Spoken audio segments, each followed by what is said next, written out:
Hello once again, everybody, and welcome to another exciting edition of Off Track TV. Along with Dan Kapazinski, I'm the voice, Shane Andrews, and we welcome you into our studios here in Weedsport, New York for show number 5, season 5 here in 2022. Let's get things started first right off the top. Dan, congratulations. Defending that track title up at Oswego Speedway with your win this past Saturday. Yeah, we had a good night and a great field of race cars. We had 22 cars in the small block super division. We started in 7th, dodged a couple accidents, and made a nice move for the lead. So it felt good to start off where we left off last year. When's the next one for you? We're back right again this Saturday at Oswego Speedway. Actually, the ISMA Super Modifieds are going to be there as well, so it's going to be a big night of racing at Oswego this weekend. I'll be looking for you, looking to make it 2 in a row. Congratulations once again. Thank you. Hey, we're just getting started. Send us your questions or anything you want us to talk about here tonight at info@weedsportproductions.com or on Facebook, or hit us up. You can hit me on Twitter at NYVoice13. And I'm at Dan_Kapasinski. Now, we already talked about your big win, and that was really just starting to scratch the surface of the racing action here in Central New York. Sunday night here at the Weedsport Speedway, we had the Heroes Remembered 100 for the Super Dirt Car Series, Yep. and a fantastic night of racing. Absolutely fantastic. 51 Super Dirt Car Series modifieds on hand, 45 Sportsman, 32 sprint cars. The pit area was absolutely packed here at Weedsport on Sunday. Shane, and we saw great racing top to bottom in all 3 divisions. We sure did. It was Stuart Friesen picking up the win for the big blocks, followed by Mike Mahaney and Eric Rudolph. You were down in the pits, Dan, watching the race from that perspective. If Mike Mahaney had a caution, he started 10th on the grid. Only 1 caution in the race. If he had another caution, do you think he had anything for Stuart? I think he certainly had a shot. There's no doubt about it. From my vantage point there in the infield, I could only see kind of from the exit of Victory Hill into the 3rd corner. But the launch that Mike Mahaney was able to get on the bottom side of the speedway down the back straightaway was absolutely impressive. He was multiple seconds behind Stuart Friesen when he got into 2nd, did manage to close it into, I think, about a 2-second deficit. Granted, Friesen was in lap traffic, but I think Mike Mahaney would have given pretty much anything for a caution at the end of that race. And then the next night, we packed up the show, and we both actually headed east down to Lebanon Valley Speedway for the King of Spring 100, $13,500 to win. And L.J. Lombardo, a surprise win, if you will. Really shouldn't be considered a surprise, though, because he does run very well at his home track. He absolutely does. I think I mentioned it was his 9th career victory at Lebanon Valley, but obviously his first Super Dirt Car Series modified win. We had a couple different guys up front of that one. Andy Bicchetti was really running great. Unfortunately, had transmission issues. That gave LJ the lead. And from that point on, really, Lombardo was the man to beat and brought it all the way home for $13,500. A great payday. Yes, very great payday. LJ Lombardo was the winner. Mark Johnson was 2nd, and Billy Decker rounded out the top 3. So this weekend, we saw our real first really great weekend of back-to-back Super Dirt Series races. One of the things, obviously, they are on Hoosier Racing Tires. How did the tires hold up at both tracks from your perspective? Weedsport was absolutely fantastic. That was one of the first things I wanted to make sure to look at when I got down onto Victory Hill to interview Stu Friesen. Tires looked absolutely fantastic. And in reality, at Lebanon Valley, I felt like things went very well, too. But we did have a couple of guys up at front, Peter Britton, Matt Shepard, Stuart Friesen, did have right rear failures, but it's a big, fast place, kind of abrasive, a lot of sunshine out, so they did have some right rear issues. But LJ Lombardo's tire looked like it could have gone another 20, 30 laps, so I think it might have just come down to car setup. Not only did it come down to car setup, it came down to obviously who has the best smoke. And on that note, it was LJ Lombardo who was able to run away.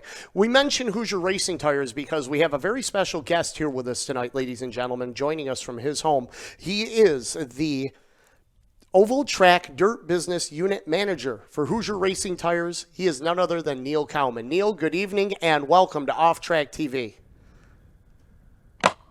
Thank you very much, Shane and Dan. I really appreciate you guys having me on the show tonight. And obviously the tire situation, tire supply is a very hot topic, not only in the Northeast right now, but across the entire country.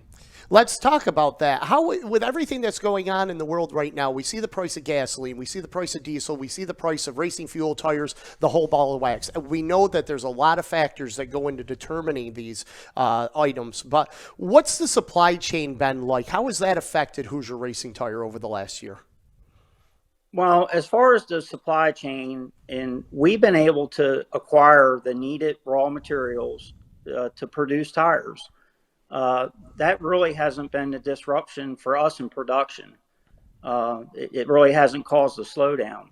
But the biggest thing for us, Shane, is coming out of this pandemic, is simply building up our workforce, just increasing the manpower to get our daily production numbers up on all the different types of tires that we produce. Now we're seeing an uptick in new hires. We're retaining our current longtime employers. So things are heading in the right directions as far as the number of employees and getting our production numbers up. Well, Neil, give us an idea. You know, I'm a racer myself. I actually just went to Oswego Speedway today and went into the tire trailer and picked out myself 2 tires. So as a racer, sometimes we can be a little selfish, focus inward on where are my tires at this time, etc. But from Hoosier's perspective, I mean, how many different tracks, how many different series and sanctions is Hoosier trying to satisfy all at one time during a difficult situation like this? It has to be a daunting task. It really is, and Dan, it's a huge number. The amount of different series and all the weekly tracks, and not only oval track dirt, but oval track asphalt, drag racing. We are, you know, we do a lot of drag racing, circuit racing, karting and quarter midgets, and then, you know, we are becoming more of a global company. We have a lot of business in Australia and New Zealand with dirt track racing, so it's a very tall task right now. And we're trying to build all the needed tires for all the different type of racing. We're doing our best to treat everybody as fair as we can, treat everybody equally, and we're trying to get the right tires in the right places every weekend. And it's very, very challenging right now. It sounds like. And I will say, I really would like to quickly thank all the men and women in manufacturing that's building these tires every day. We're working around the clock, 3 shifts. There is some mandatory weekend work right now, but you know, that's not sustainable long term. You know, you can't burn out your workers. But I just really like to thank all the men and ladies in manufacturing. They're doing everything they can to produce the needed tires, and also our warehouse staff. Our warehouse staff is working very hard to get the trucks loaded and get the tires out to the distributors each week. We have here in the Northeast that you're very familiar with this past weekend, 2 Super Dirt Series races. Hoosier Tire is the official tire of the Super Dirt Series. And the crowds that were on hand in the races that we saw this weekend were spectacular, Neil, which leads me to this question that, you know, the popularity of the sport right now seems to be making a comeback. Does this tie into why the demand for tires right now is so high? Absolutely.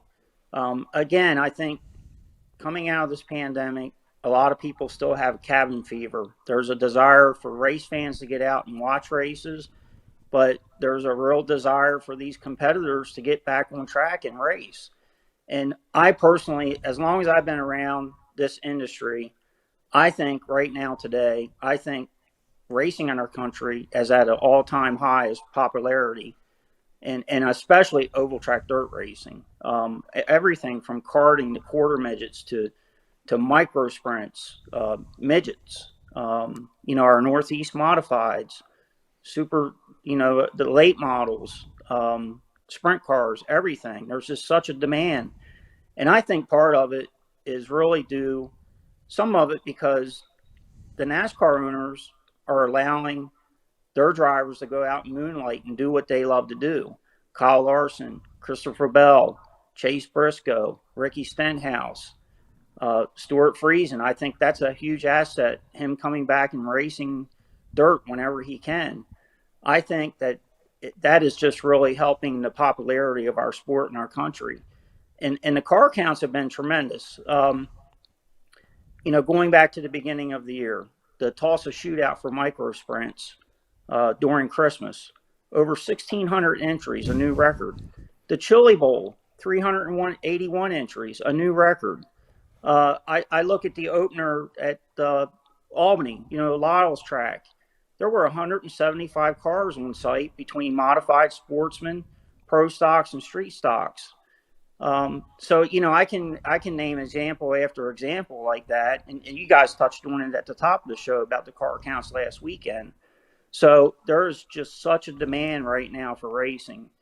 And believe me, we want to do everything that we can to keep up with that demand and supply all these different types of forms of racing. Neil, you talk about that demand that we're seeing right now, and you know, just how do you prioritize all of that? I mean, I would imagine there's not a steadfast rule on how this works out, you know, for how you guys are supposed to manage these tires for all these different places, especially during such tough circumstances. Right, absolutely. So really the allocating, the supply really became problematic last summer. And quite frankly, it's continued, you know, into the off season and now to start this season. But you're right. There is no manual or playbook on how to allocate tires. We are learning on the fly, and the manual for allocating tires is being written every day. And I got to tell you, it's not just with us at Hoosier Corporate. Our distributors and our dealers nationwide have done a tremendous job of being creative, allocating tires. You know, whether it's the Northeast style modifieds or sprint cars in California or micro sprints in central Pennsylvania, I mean, all forms of racing, our distributors and dealers are doing a tremendous job of allocating tires to try to stretch out the inventory to keep the racing going everywhere. And I'm honest when I say this, every track and every sanctioning body, every series, it's very important to us, and we're trying our best to treat everyone equally. It's not perfect. I know it's very, you know, it's been very stressful and challenging for track operators, for competitors.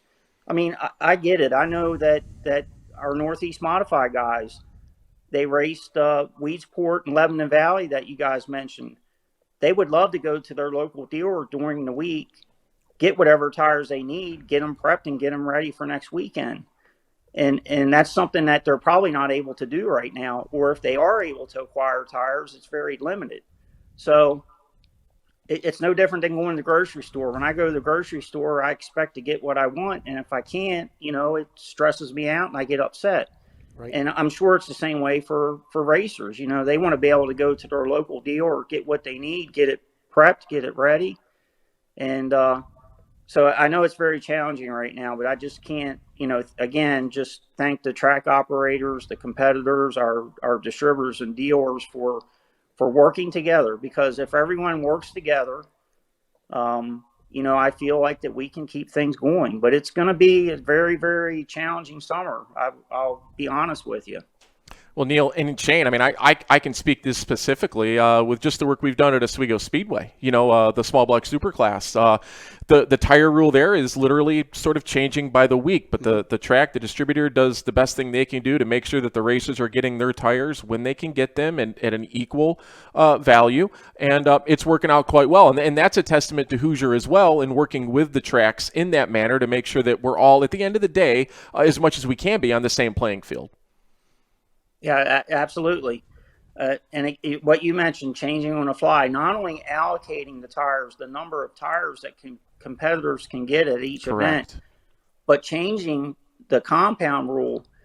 Right now tonight, USAC midgets are at Granite City, Illinois, and then they lead into USAC Indiana Midget Week starting tomorrow night at Bloomington.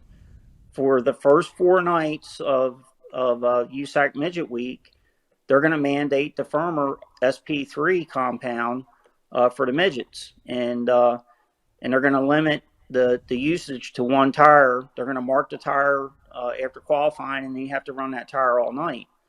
So these are the things that sanctioning bodies and tracks and us at Hoosier that we're doing on the fly to try to help extend the inventory and extend the longevity of the tires.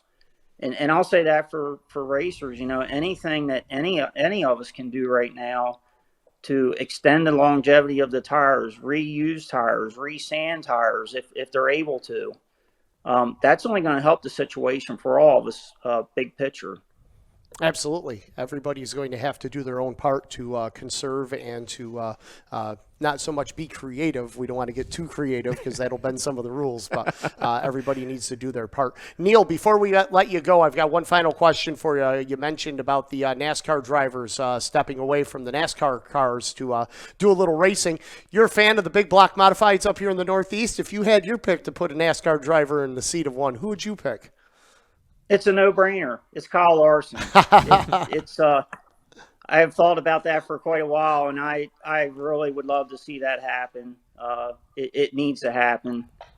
But yeah, I would love to see Kyle Larson do that, and maybe he could run the triple at the at the World Finals. He could run a sprint car, a modified, and a late model. He could do it all. Boy, that would be something, that would wouldn't be it? awesome. That would be. That Neil, really would thank be. you. Thanks for taking time to visit with us here tonight. Look forward to seeing you throughout the summer at one of these races, and best of luck with everything this year, and thanks for all the good work that you do. Yeah, thank you, Shane, and I hope to see you guys soon. Thank you very much. Neil Cowman from Hoosier Racing Tire joining us here tonight. Well, we're just getting started, really just scratching the tip of the iceberg. We've got another special guest. We're going to talk chassis with Randy Williamson in just a moment when we return right here on Off Track TV.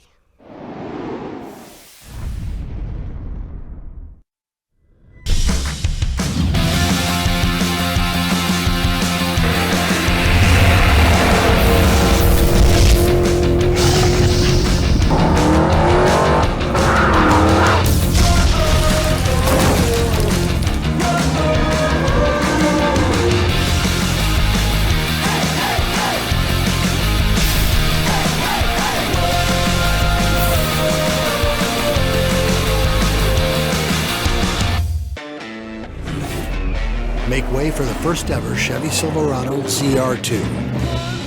With Multimatic shocks, rugged 33-inch tires, and front and rear electronic locking differentials. Dude, this is awesome, but we should get back to work.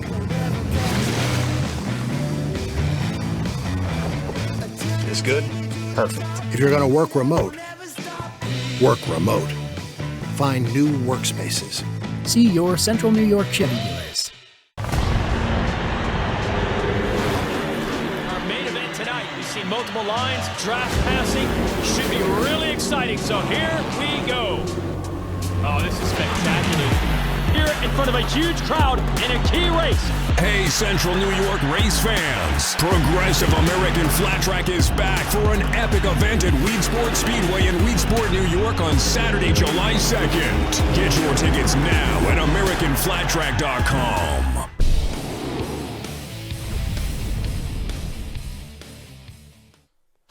Welcome back to Off Track TV Live. Shane Andrews and Dan Kapazinski here with you tonight. Great conversation with Neil. And, you know, that everything he said about the allocation, the process, and everything is really what is affecting all of manufacturing in the United States right now, even worldwide. Yeah, there's no doubt about it. And just that, you know, I felt like we could have had an hour conversation with Neil right there.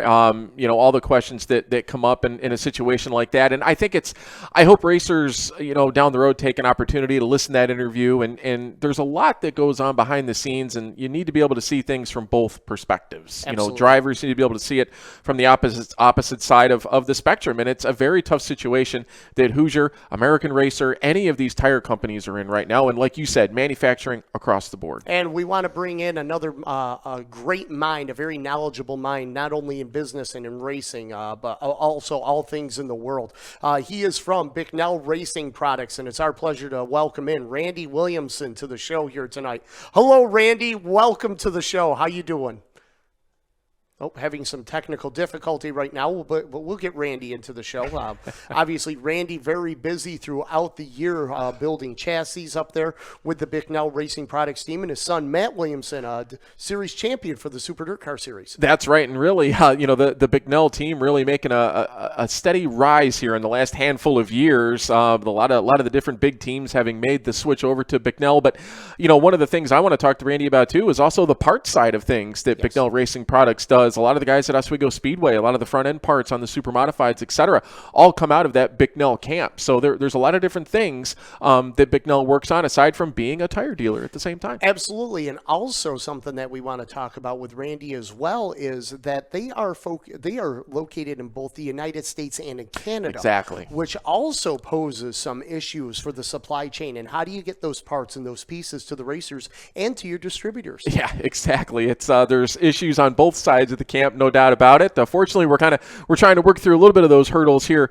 as of late. But Bicknell Racing Products doing an amazing job with all the things that they've done throughout the years. And I'm actually hoping to be able to talk to Randy about when I was running my dirt car Sportsman back in 2015, I would actually send, and he probably doesn't even remember, but would actually send emails directly to Randy for notes on how to actually set up the race car and whatnot. So the customer service end of Bicknell Racing Products is certainly fantastic as well.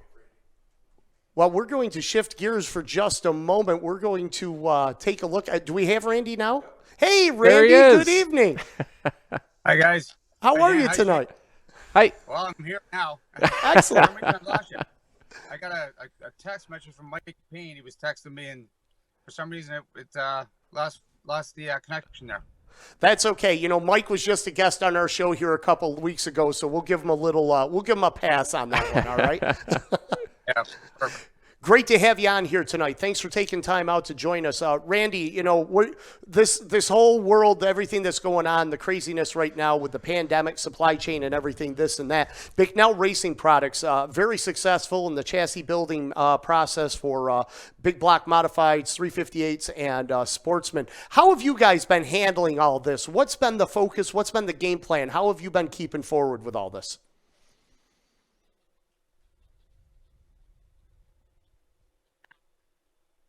Well, it kind of started probably about back in March of 20 when the pandemic hit, and we really thought we were going to be in trouble, and that is naturally because I remember we shut the shop down for about 2 months. Our employees to go home April the 1st, which they thought was a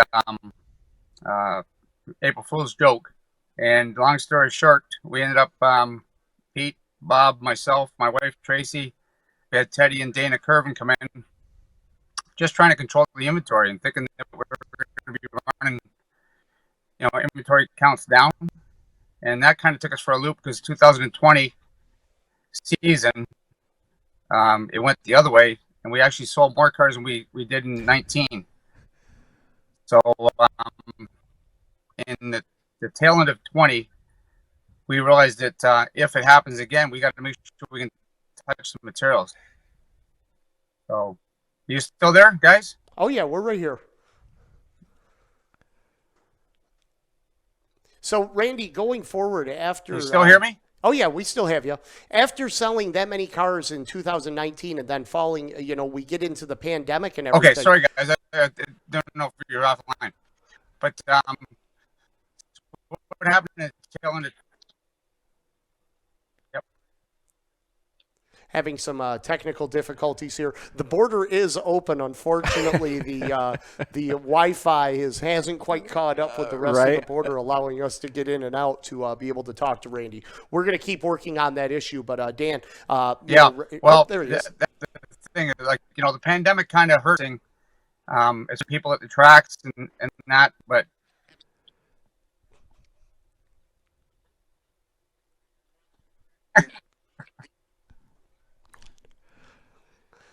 Randy Williamson joining us from Canada. Oh, yeah, we got you tonight. As I was saying there, guys, in 2020, till then we ordered more material for the following year. And got me or no? Yes.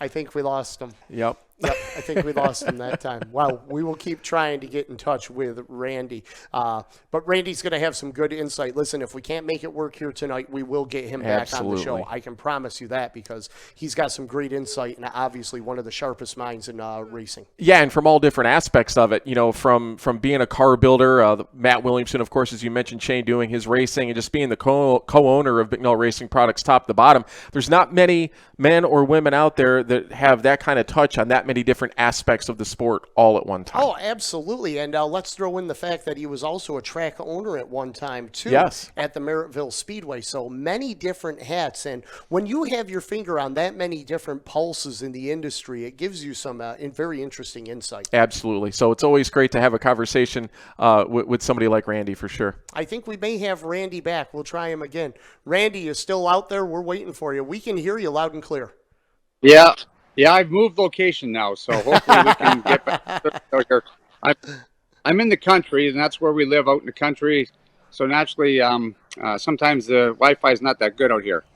But you still got me? Oh yeah, we're still here with you. So tell us a little bit. I'm interested in knowing the dynamics from having a business that is located in both Canada and the United States. How has that affected you guys going forward in the plan that you had to put together? Well, really more than anything, the border probably sometimes makes it hard. You know, we've got to export and import products and that, but you know, it's also got its benefits too, as far as the Canadian dollar to the US dollar too. We've been fortunate, like, you know, to make a little bit of profit on that dollar every now and again on the sales as well. So, and it's gone both ways, because I remember when Bob Stock got involved in 2007, the U.S. dollar was only worth about 90 cents or 85 cents at that point. So it has gone both ways, for sure. Good. So there's pros and cons, but Randy, getting materials has been. Yep. Oh, sorry. I was just going to ask, you know, as a car builder, you know, and all the work that you've done through Bicknell, you know, we look at a lot of the smaller race teams right now and the work that they're trying to do and work through, you know, part shortages and things like that. I mean, what is your best advice for some of the race teams out there to try to make the most out of what they have right now, considering the circumstances that some of the suppliers are in? Yeah, the one thing I recommend is don't sell your used parts until you know you can get your new one. So it's one of those things that I know right now steering gears have become probably the number one problem as far as getting steering gears going. Use the background noise there, boys. We're out in the country, but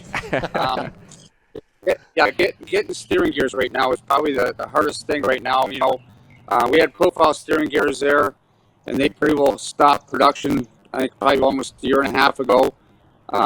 Sweet steering gears and GME steering gears have been having a hard time staying up with the demand.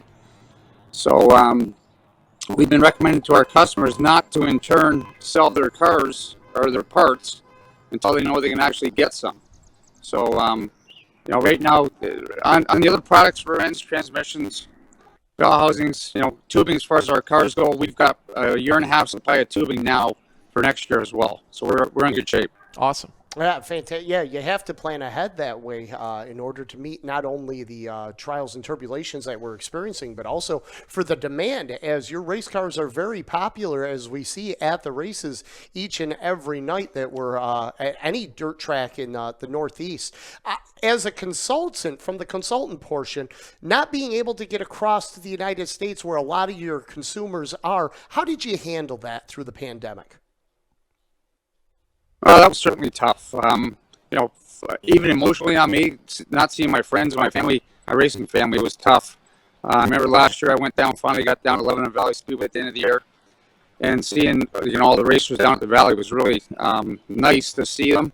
For sure, my wife was getting mad at me, ready to throw, because of course we were in the country and sometimes the Wi-Fi is not very good, but ready to throw the beer bottle through the TV at one point. Didn't need to say, but. It was certainly nice to get back. You know, they gave me a bit of a grief there because they said that I had no right to go over there at first with the border closing. And then, you know, it's been tough on everybody. Like, you know, been tough on families that have race car drivers like my son. Like, my wife couldn't go down to the States and watch him race or nothing like that. You know, finally did open up to allowing us to go down and watch him. which has been nice. My wife's going to go over to Ransomville on Friday night and watch him for the first time this year. So, or actually probably 2 years. Well, Randy, So Shane, it's been tough that way. yeah, Shane alluded to the point, obviously the rise and the success of the Bicknell chassis in the last couple of years. You even alluded to the fact you're building more cars now than you have before. What do you attribute this recent success to? A lot of teams have made the switch, and the results have certainly followed. Yeah, I think the biggest thing is, we've got good customer service. The people that are in our shop are great people. Like, we have great workers, like Neil Cowman just said there about Hoosier. There's a reason why Hoosier is number one. There's a reason why Bicknell is number one. And I think it's because we have good staff, good people behind us.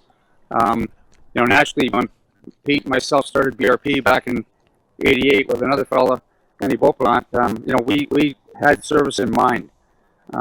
Pete ran a garage, and he had that same service attitude there with the garage. So we've been very successful that way, I think, making sure we got product on board and taking care of the customers and talking to them.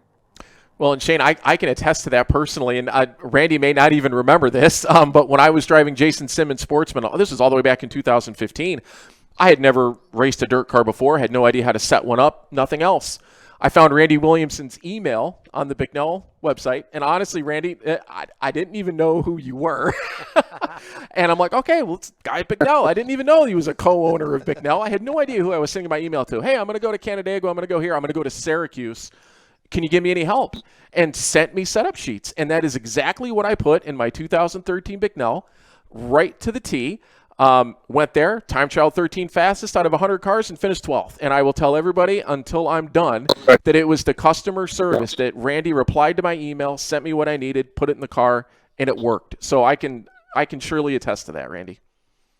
Yeah, and that still relates today too. Like, there's always page one of the setup book that a lot of drivers will try and get off page a little bit and try some different stuff, but basically if you stick with page one, you'll be at least close to be good. Right.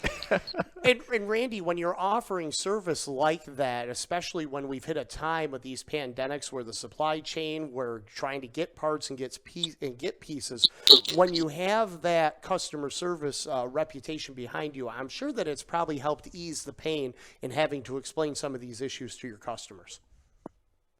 Yeah, I think everybody understands we're in a different time right now. Like, let's face it, the price of fuel, going to these racetracks, the price of everything in general, like even as a promoter, and like you mentioned earlier on, I was a promoter at Miracle Speedway from 2003 to 2017 with Nancy as partners. And certainly that was tough enough as it was, but now, like, the cost factors of the promoters having to pay the fuel bill for prepping the track or the lighting bills and everything like that, it's tough anymore.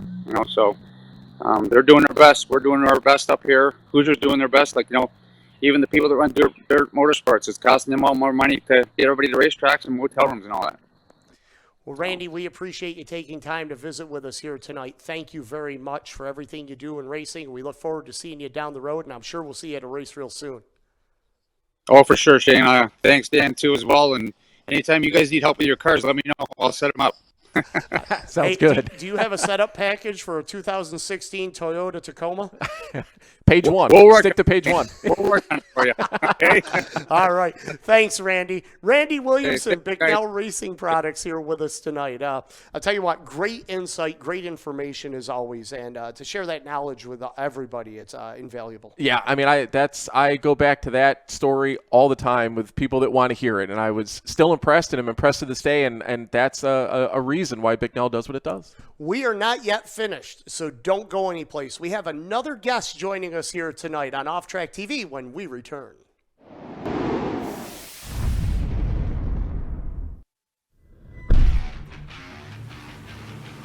Weedsport Speedway is home of the fastest cars and biggest stars. With over $1 million in recent upgrades, our fans know this is the premier race destination in the Northeast. The fan experience is at the forefront of everything we do. LED light shows, luxury suites, premium stadium seating, and a 27-foot HD video display to engage and entertain fans. And by the way, our fans, our fans kick ass. They are committed and loyal. They bring their families to races. They consistently engage with us over social media, on our website, and tune into our incredible productions airing on national TV and streaming online. This year features an exciting season of events. It's a blast to go fast. Want to talk to a growing audience and next-generation fans? Customized sponsorship opportunities make it super easy. We have event sponsorships, product sponsorships, digital billboards, web, social, digital ads, race day displays and signage, booths and promotions. Video opportunities both in venue, on national TV, and streaming online. The drivers, the excitement, the speed. The Port Burgers are why fans show up. At Weedsport Speedway, our venue and production are the reason they keep coming back. Be a part of the best season yet.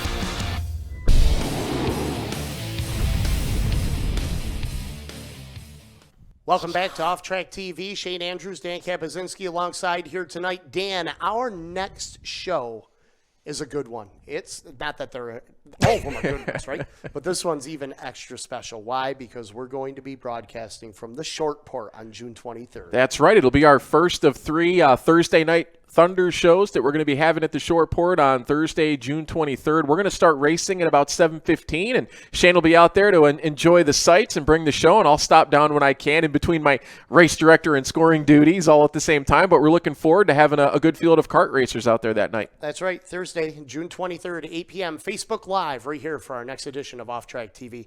Well, we heard from Neil Cowman with the tires. We heard from Randy Williamson with the chassis. We've heard how this is affecting them, but I think we need to hear from another segment, and that is how it's affecting the race teams. Yeah, we've kind of touched on everything, and now it'll be interested to see is we're going to be talking to Kurt Wiegel from HBR Racing as to how exactly we work together with getting those parts and pieces into the race teams. We caught up with Kurt last week in the HBR shop.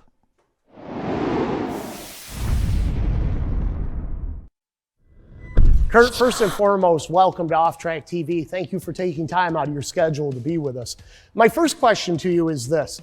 You went to a two-car team this year, and you have to put together the schedule, you have to put together all the components and all the resources that you're going to need. How did that stack up to putting it together this year as it has in the past? Going into last year when knowing Max was coming back, we knew a little bit in advance, so I had stuff on order, getting ready to start building Max's stuff. But then, part shortages kind of came into effect. But car-wise, we were pretty much able to get things in hand that we needed to, and as Bicknell did a great job. So that wasn't a problem. But then there was a few aftermarket, parts outside of the Bicknell line that, we were struggling to get. We're still struggling to get steering boxes and odds and ends here and there, but you have to plan ahead and you have to be looking farther out than you used to in the past. As the shop manager and team manager and crew chief, what advice would you give to some of the younger racers that are coming up that look up to you guys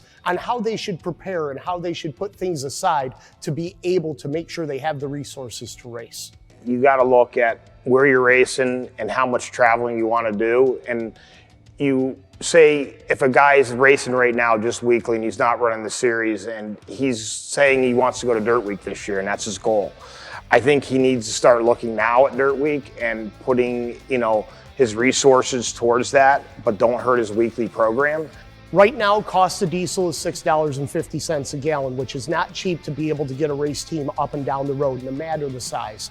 Gasoline at the pump is over $4 and closing in on the $5 a gallon for just race fans to be able to get to the speedway. So the economics right now, looking into the future, if the economics doesn't get better and we keep seeing the increase in cost, what do you as a team manager and a shop manager have discussed with ownership about how you plan for the rest of the season? I think overall we need to get some of our races grouped together a little bit better. There is some progress in that right on the schedule this year, but I think we need to do a better job on that, especially like running down to Bridgeport, New Jersey. I think there needs to be another race that ties in with that. Bridgeport's a great facility, love going there to race, but it would be nice to be able to have a back-to-back show on that and cut down on the fuel costs and the expenses. And I think you would see more guys travel to go to those races. As you look at the drivers that are competing out there right now, if we don't see a change in the diesel and the cost of gasoline, do you see less cars coming and competing? Yeah, that's really scary. I mean, we need the Jack Laners. We need some of the smaller guys, the Chris Hiles and Tim Sears and those guys to be racing. Those are young guys that are the future of our sport. We need them to be racing, and I feel we need to do whatever we can do to help them guys out. As a team from your other suppliers for sheet metal, shocks, radius rods, spindles, engine components, how are you seeing that in the overall supply chain flow? Is it there for you to be able to say, hey, we need it, or is there still an extended amount of wait time? Things that you think you should be able to get pretty quick, you pick up the phone, you put an order in, you send an email to order parts, and you get shocked about not being able to get it. And that kind of is a day-to-day thing, you know what I mean, across the board. But we're racers, and we all figure out how to get through or get by, and we understand that there's a problem. You're not getting upset with a supplier because they don't have a part, so you understand what's going on. You just basically have to work through it, and luckily that we do have quite a bit of inventory that we've been able to get through. It's just a scary part of keeping that inventory of what we need. Kurt, it's been documented over the last couple of weeks that some of the tire suppliers in the United States have experienced issues with raw materials creating a tire shortage. What are your thoughts? We all know that that's an issue, and it's not because Hoosier or American Racer haven't done their work to be able to get the supplies to make tires. It's just a supply chain issue, and I think there's things going on because of that aren't good. Shortening races 25 laps doesn't save tires. So all that's doing is making the racing not as good for the fans. It's easier to fix the tire shortage problem than it is the fan problem. So if the fans aren't coming to a race because they're shorter and they're not getting their entertainment, if we run a 100-lapper or a 75-lapper, we're still going to use 2 tires a night. At the end of the day, fans are why we do this. And we don't go racing without people sitting in the grandstands, and that's the most important thing. So shortening races doesn't fix the problem in my mind. Speaking of the fans, looking into the future, what is some of the schedule for the 2-car HBR team coming down the road? Really looking forward to going to Devil's Bowl. Great facility, great racetrack. Jimmy's doing Brewered and Weekly Series, and then rest of the Super Dirt Series for both cars as usual. And Max Middletown on Saturday nights when that happens. Jimmy, I'd like to do some 358 races, throw some 358 stuff that's close to home that pays well. I enjoy that. Jimmy enjoys it. How many of those we do, we don't know.